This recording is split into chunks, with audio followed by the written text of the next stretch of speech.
Before the world learned how powerful silence could be, it only knew how to demand sound from me. For years my voice was everywhere. Soaring, controlled, undeniable. People called it strength. They called it perfection. What they never asked was what it cost to keep singing when the truth had nowhere to land. They didn't hear the pauses, the swallowed words, the nights when staying quiet felt safer than being honest. Silence became my shield, my protest, my last form of control. This story begins on a night when the lights were on, the crowd was waiting, and I chose not to give them what they expected. Not because I couldn't sing, but because silence had finally learned how to speak for me. What followed changed how people heard my voice forever. And how I learned to hear myself. If you've ever wondered what artists carry when the music stops, if you've ever felt unheard even when everyone was listening, stay with this story until the end. And if this journey moves you, don't forget to like the video, subscribe to the channel, and turn on notifications so you never miss the next story. The night my silence became louder than any song began like 1,000 others, with noise. Applause bled through the walls before I ever stepped on stage. I could feel it in my chest, vibrating through the concrete beneath my feet. Technicians rushed past me, calling cues, adjusting cables, pretending not to stare. They all knew the ritual. I was the ritual. Whitney arrives. Whitney sings. Whitney saves the night. I sat alone in my dressing room, costume already on, microphone waiting where it always waited, like a loyal witness. My reflection stared back at me from the mirror. Flawless by design. Hair perfect. Makeup perfect. Smile practiced but not yet activated. Inside nothing felt perfect. I pressed my palms against my thighs, grounding myself. I had learned how to breathe through panic years ago. In through the nose, out through the mouth. Slow enough that no one notices. Controlled enough to survive another performance. But something felt different that night. Heavier. Like the room itself was holding its breath with me. A knock came at the door. 3 sharp taps. 5 minutes, Whit, my stage manager said, voice cheerful, rehearsed. They're ready for you. I almost laughed at that. Ready. As if readiness belonged to them. When the door closed again, the silence rushed back in, thick and intimate. That was when I noticed my throat didn't feel right. Not sore. Not strained. Just quiet. Like it had made a decision without asking me. I opened my mouth and tested a note, barely louder than a whisper. Came out fine. Clean. Strong. The voice was there. But the desire to use it wasn't. That terrified me more than any cracked note ever had. I stood and paced, heels clicking against the floor. Images flashed through my mind. Headlines, critics, contracts, expectations. Years of being told when to speak, when to sing, when to smile, when to stay silent. Irony tasted bitter on my tongue. I had sung through heartbreak, through exhaustion, through betrayal, through nights when I didn't recognize myself anymore. Singing had always been the solution. So why did it suddenly feel like the lie? Another knock. Louder this time. Whitney, someone called. We're rolling. I reached for the microphone out of habit, then stopped. My fingers hovered in the air, trembling. I stared at that small piece of metal and wire that had carried me through my entire life, and wondered if I had been hiding behind it the whole time. The crowd roared when I stepped into the wings. The lights spilled onto the stage like fire. I could see silhouettes shifting in their seats, arms raised, phones glowing, mouths already forming my name. I took one step forward. Then another. The spotlight hit me, blinding and warm. The band was ready. The intro was seconds away. All I had to do was open my mouth and be who they needed me to be. Instead I stood still. The music didn't start. Confusion rippled through the audience. A murmur spread, soft at first, then louder. I could feel every second stretching, becoming unbearable. My heart pounded so hard I thought it might break through my chest. I lifted the microphone. Not to sing. To speak. But before a single word could leave my mouth, a voice crackled through my earpiece. Urgent, sharp, unmistakably panicked. Whitney, it said. Don't do this. Whitney, don't do this. The voice in my earpiece was calm on the surface, but I could hear the fear underneath it, the kind that comes when control starts slipping. I recognized that voice. I had followed it for years. It had shaped tours, interviews, appearances. It had told me when to talk and when to stay quiet, always in the name of protection. I lowered the microphone slightly, letting the moment stretch. The crowd shifted, restless now. A few people laughed nervously, assuming this was part of the show. Others leaned forward, sensing something wasn't right. The band looked at me, eyes darting between each other and the conductor. No one moved. "Whit," the musical director mouthed. I shook my head just once. In my earpiece, the voice returned, sharper. "The intro is ready. We're live." Live. That word had always meant music, magic, perfection. Tonight it felt like exposure. I raised the microphone again, my hand steadier than I felt. My heart was racing, but my mind was suddenly clear in a way it hadn't been in years. Silence wrapped around the arena, thick and electric. "I know you came to hear me sing," I said. My voice echoed back to me, unfiltered, raw. The sound of it, speaking instead of singing, startled even me. The crowd froze. "I know that's what you expect," I continued. "And I've given that to you for a long time." A ripple moved through the audience. Confusion, curiosity, something like concern. Behind me I heard movement. Someone had stepped into the wings. Then another. Shadows gathered where they always gathered when something went wrong. "Whitney," the voice in my ear hissed, no longer pretending. "You're going off script." I almost smiled at that. Crip. As if my life had ever been anything else. "I've spent most of my life being heard," I said, choosing each word carefully. "But not listened to." A woman in the front row covered her mouth. Somewhere to my left, someone shouted my name, not in excitement but worry. I could feel the tension rising backstage, like a storm building behind a closed door. I knew people were arguing into headsets, weighing risks, calculating damage. But no one came out to stop me. Not yet. "I've sung through pain," I went on. "I've smiled through things I never talked about. And every time I stayed quiet, people called it strength." My throat tightened, but I didn't let my voice break. If it broke, they would dismiss this as weakness. I needed them to hear this clearly. "I need you to understand something," I said. "This silence you're hearing right now, it's not an accident."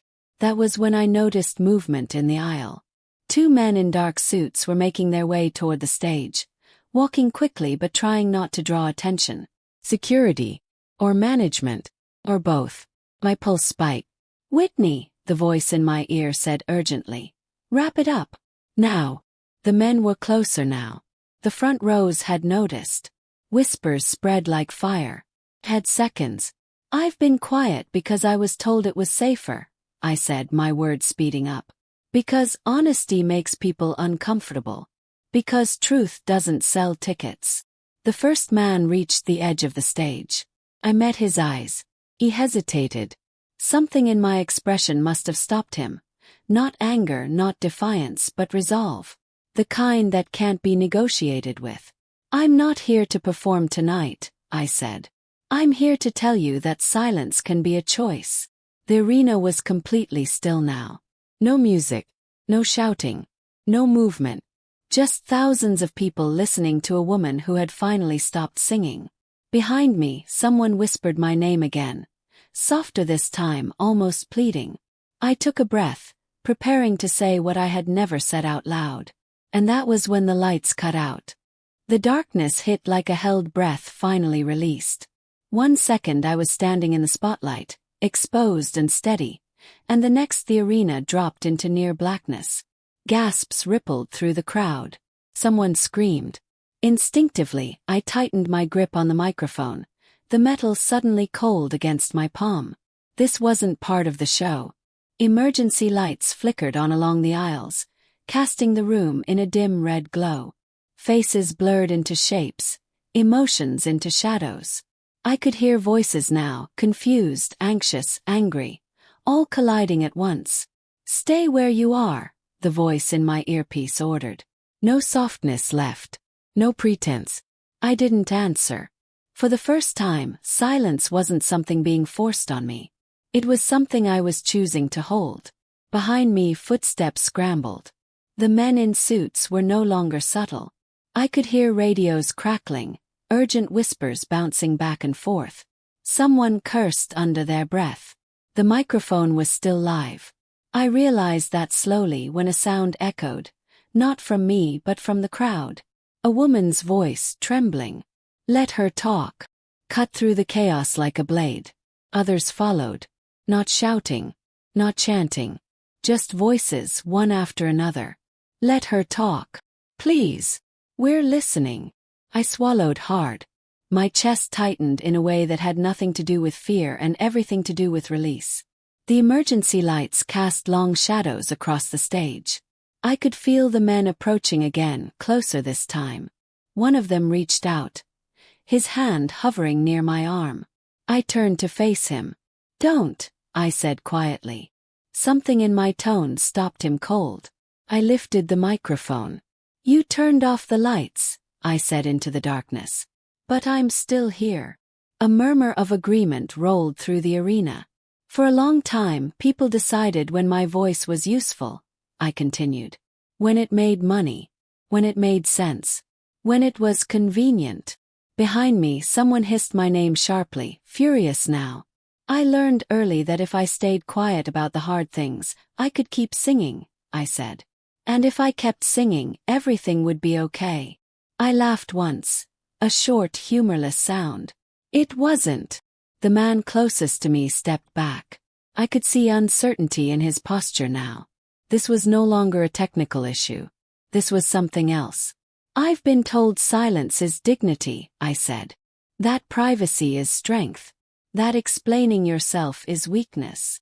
I paused, letting the words settle. "But silence can also be fear," I went on.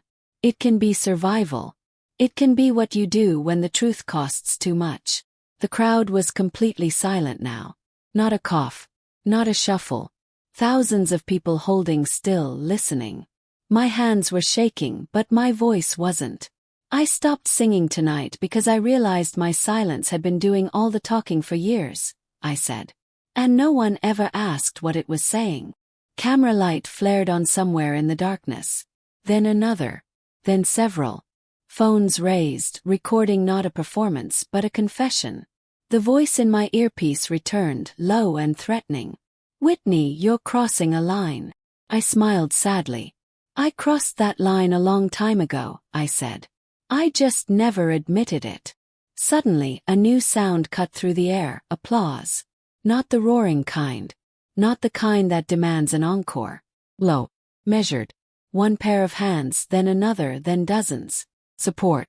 I felt something crack open inside me. Not relief. Not triumph. Permission. The men in suits retreated slightly, regrouping. They were losing control, and they knew it. I took a breath, preparing to say the thing that had scared me most of all, the reason I had learned to be silent in the first place. But before I could speak, a voice rang out from the back of the arena, loud and angry. "You owe us your voice." The words landed like a slap. Closed my eyes. And when I opened them, I knew the night was about to change forever. "You owe us your voice." The words echoed longer than they should have, bouncing off the walls, settling into places I didn't know were still tender. They weren't shouted with anger alone. There was entitlement in them, polished by years of applause and access. The kind that believes admiration is ownership. I looked toward the back of the arena, searching for the face behind the voice. All I saw were silhouettes. It didn't matter who said it. I'd heard it 1,000 times before, just never so honestly. "I don't owe anyone my silence," I replied. A sharp intake of breath rippled through the crowd. The men in suits moved again, faster now. One stepped onto the stage, his jaw tight, eyes flicking toward the cameras multiplying in the darkness. "This needs to end," he said quietly, "not into a mic right now." I met his gaze. Close, he looked younger than I expected. Nervous. Assigned a task he hadn't been trained for. "End how?" "Yes." "With music," he said. "Or with you walking off." Behind him the band waited, frozen. The instruments gleamed under the emergency lights like unused weapons. A choice was being staged for me, neat and binary. Sing or disappear. I turned back to the crowd. Do you know what happens when you stop performing? Ask them. People don't just get disappointed. They get angry. Someone booed. Someone else clapped louder, defiant. That anger isn't about me, I continued. It's about losing what you think belongs to you. The man reached for my arm again, firmer this time. I felt his fingers brush my sleeve. Don't touch me, I said. My voice carried, calm, low, unmistakable. He pulled his hand back as if burned. In my earpiece, chaos. Overlapping voices. Orders. Warnings. Words like liability and containment and control. Then a new voice cut through. Unfamiliar, authoritative. Whitney, this is legal, it said. We need to talk. Legal. The word landed heavy. Threat wrapped in professionalism. I am talking, I said aloud. The crowd reacted. Gasps, murmurs, phones lifting higher. This wasn't a show anymore. It was a standoff. You're putting yourself at risk, the voice continued. Contracts. Reputation. Future work. I thought of all the times my future had been used like a leash. All the moments I'd swallowed words because someone promised protection later. Later never came. I've already paid, I said. I'm just done pretending I haven't. The man on stage leaned closer, lowering his voice. They can cut the feed, he said. They can bury this. I smiled, small and tired. Then why are you so afraid? Yes. Behind him the applause grew. Louder now, steadier. Not everyone, but enough. Enough to change the math. The lights flickered again, brighter this time. Not emergency, deliberate. Someone was taking control back. A screen behind the stage came to life. Live footage. My face magnified. Every line. Every breath. No way to soften it now. A message scrolled across the bottom. Technical interruption. Please stand by. Lies dressed as logistics. The crowd booed openly now. The sound rolled forward like a wave. I lifted the microphone one last time. They can turn off the lights, I said. They can cut the sound. But they can't put this back where it was. I looked straight into the camera. My silence was never empty, I said. It was full of things I wasn't allowed to say.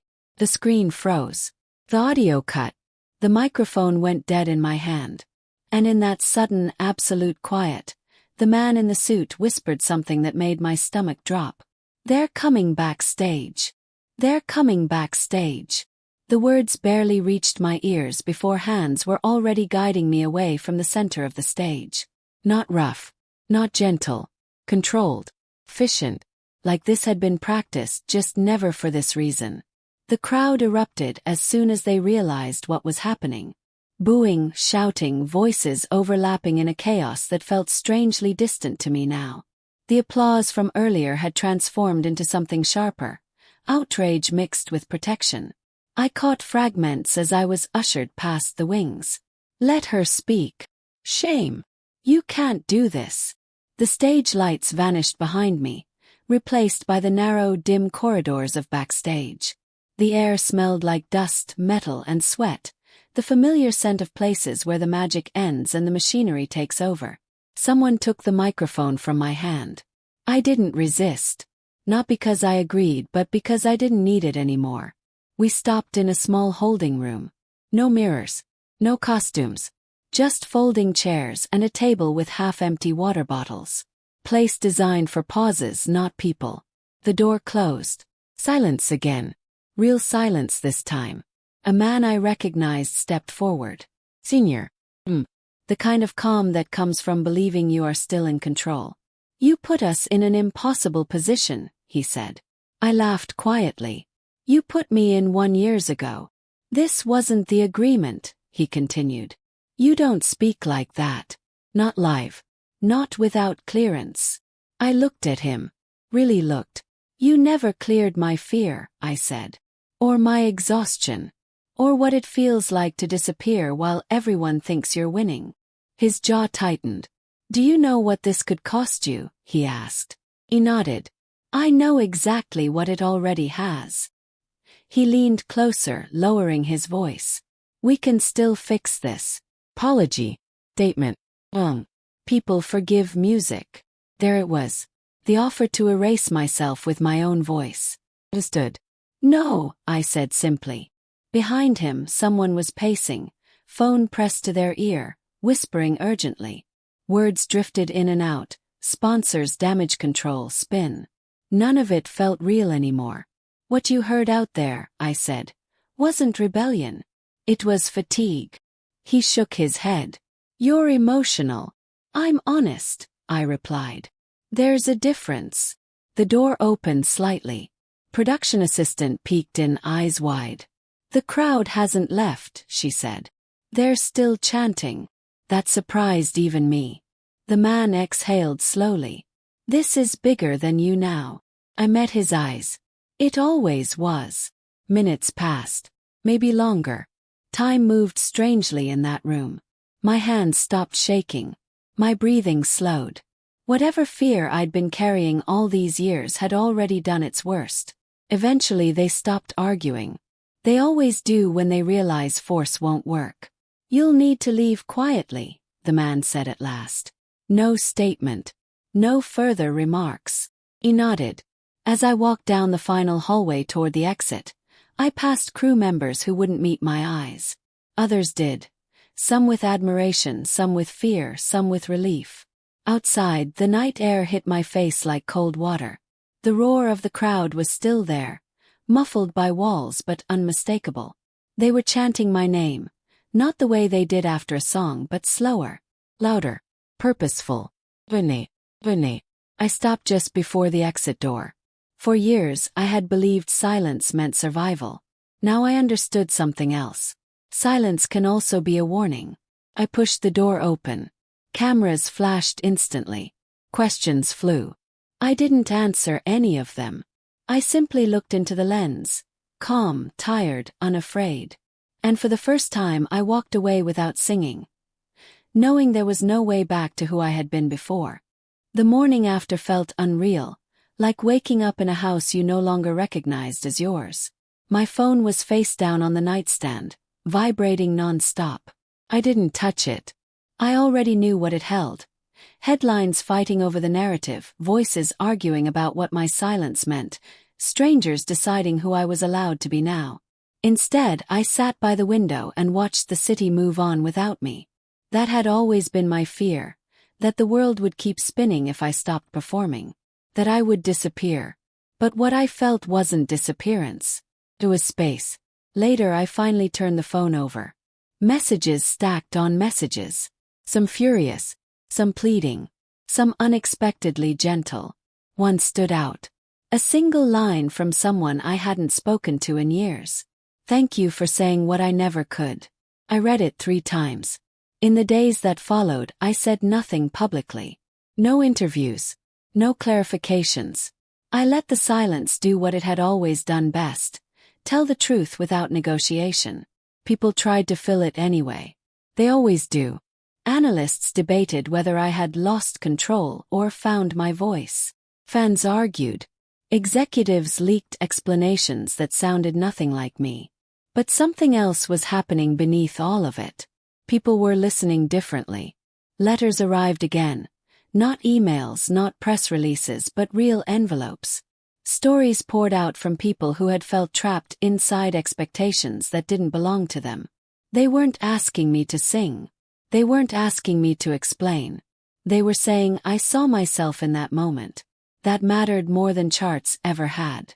I went back to the piano one evening, not to rehearse, not to prove anything. Played softly, imperfectly. My voice came out low, cracked in places. I didn't correct it.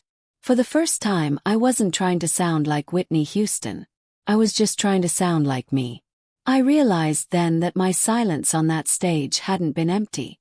It had been full of boundaries, of exhaustion, of self-respect I didn't know I was allowed to claim. The industry moved on. It always does. Doors closed. Others cracked open. The offers that came were quieter, smaller, more honest. Some I accepted. Most I didn't. I learned something essential in that aftermath. Truth doesn't always come with applause. Sometimes it comes with distance, with loss, with long, uncomfortable quiet. But it also comes with clarity. I wasn't afraid of being unheard anymore. I had been afraid of being invisible, and I finally understood the difference. That night, when I stopped performing, I didn't abandon my voice. I returned it to myself. And if the world learned anything from my silence, I hope it was this. You don't owe anyone access to your pain. You don't owe anyone perfection. You don't owe anyone your voice, unless you choose to give it. Silence, when chosen, can be the loudest truth of all. And sometimes it's the bravest song you'll ever sing. If this story made you reflect, pause, or see Whitney Houston in a new light, don't forget to like the video, subscribe to the channel, and turn on notifications so you never miss the next powerful story.